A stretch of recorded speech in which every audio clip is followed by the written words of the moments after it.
নমস্কার।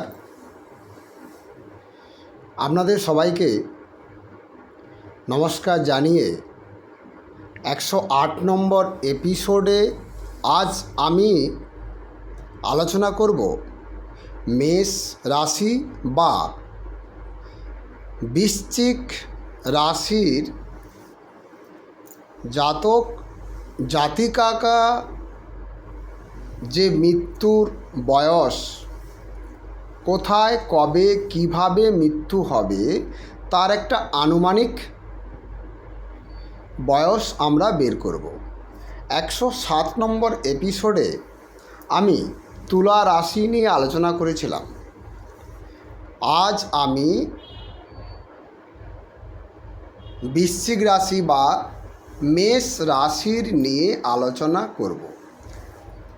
আমি একটা কুণ্ডলী আপনারা চার্ট থেকেও বের করতে পারেন। 15ই ফেব্রুয়ারি 2012-তে যে জাতক বা জাতিকার জন্ম, 1955 ভুবনেশ্বর মে জন্ম হয়েছে আর ওয়েডনেসডেতে জন্ম হয়েছে।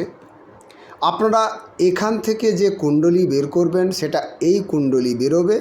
তো এই কুণ্ডলীগত হিসাবে জাতক জাতিকাকা যে লাইফ স্প্যান হবে তার একটা জিস্ট আমি তুলে ধরছি।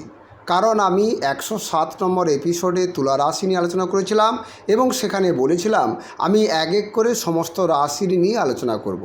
তো আজ আমি আলোচনা করছি মেষ রাশি বা বৃশ্চিক রাশি নিয়ে। এই জন্ম টাইম হিসাবে এই একটা জন্মছক, এই জন্মছক হলে এই জাতকের কত বৎসর বয়সে মৃত্যু হবে, কোথায় হবে, কিভাবে হবে তার একটা আনুমানিক প্রেক্ষাপট আমি আপনাদের সামনে তুলে ধরছি। আপনারা অলরেডি এই রাশি হিসাবে আয়ু কত হবে তার একটা স্ক্রিনশট নিয়ে নিন, আর বার হিসাবে কত হয় এটাও নিয়ে নিন। তাহলে আপনাদের এটা বুঝতে খুবই সুবিধা হবে। আপনারা স্ক্রিনশটটা আগে নিয়ে নিন ভালো করে, তারপরে আপনারা দেখবেন এটা সম্পর্কে আলোচনা করলে বা শুনলে ভালো পরিষ্কার বোঝা যাবে। তো আমি বলেছিলাম যে মৃত্যু কবে হবে। জাতক বা জাতিকার যে রাশির বয়স প্লাস জন্মদিনের বয়স যোগ করে 2 দিয়ে ডিভাইড করলে যেটা বেরোবে সেটা হচ্ছে জাতকের লাইফ স্প্যান।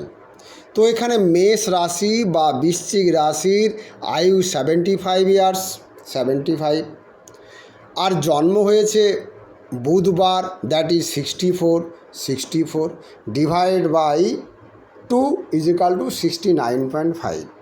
তার মানে হচ্ছে জাতকের লাইফ স্প্যান হবে 69.5 ইয়ার্স। এই 69.5 ইয়ার্সের মধ্যে জাতকের বড় বড় ফাঁড়াগুলো পেরিয়ে এলে 69.5 ইয়ার্সে জাতকের মৃত্যু হবে। তাহলে সেকেন্ড কোশ্চেন হচ্ছে এখান থেকে কবে মৃত্যু হবে, হওয়ার পরে কোথায় মৃত্যু হবে জাতকের।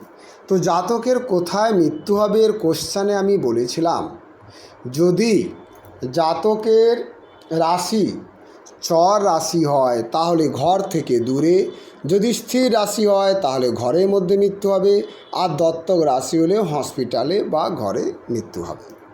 তো এখানে জাতকের যদি বৃশ্চিক রাশি চন্দ্র মানে বৃশ্চিক রাশি হয়, বৃশ্চিক রাশি হচ্ছে স্থির রাশি, সুতরাং জাতকের মৃত্যু হবে বাড়িতে।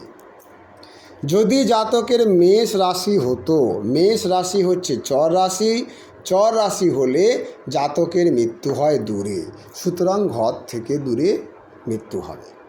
তাহলে কোশ্চেন নম্বর 2 পর কোশ্চেন নাম্বার 3 কীভাবে মৃত্যু হবে, আমরা কিভাবে মৃত্যু হবে এর অ্যান্সার দিয়েছিলাম।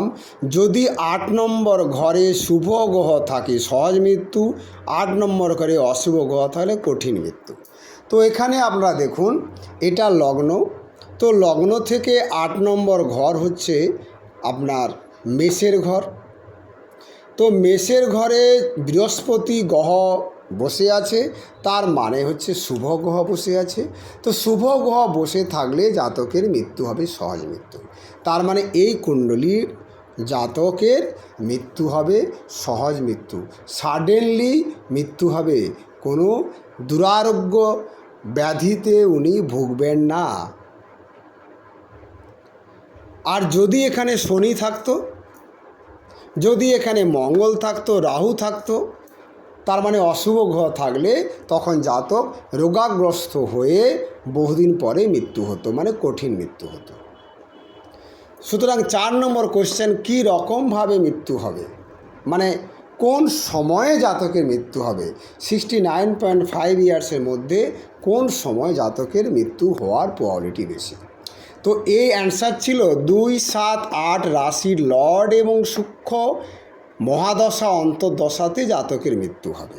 এখানে 2 আর 7, 2 এবং 7-এর লর্ড হচ্ছে, 2-এর এখানে তুলার লর্ড হচ্ছে শুক্র, 7-এর লর্ড হচ্ছে অর্থাৎ মিনের লর্ড হচ্ছে বৃহস্পতি। সুতরাং জাতকের শুক্র অথবা বৃহস্পতির অন্তর্দশা, আর অষ্টম অর্থাৎ মেষের লর্ড হচ্ছে মঙ্গল। সুতরাং শুক্র এবং বৃহস্পতির অন্তর্দশা এবং মঙ্গলের সূক্ষ্ম দশাতে জাতকের মৃত্যু হওয়ার চান্স আছে। সুতরাং জাতকের লাইফে যখন শুক্র বৃহস্পতির অন্তর্দশা আর মঙ্গলের সূক্ষ্ম দশা সংগঠিত হবে, তখন জাতকের লাইফে অ্যাক্সিডেন্টাল বা কোনো রকম বিমারগ্রস্ত হওয়ার সম্ভাবনা থাকবে। ফাইনালি এরই অন্তর্দশা এবং মঙ্গলের সূক্ষ্ম দশাতে জাতকের মৃত্যু ঘটবে। এ হলো আজকের সামগ্রিক আলোচনা।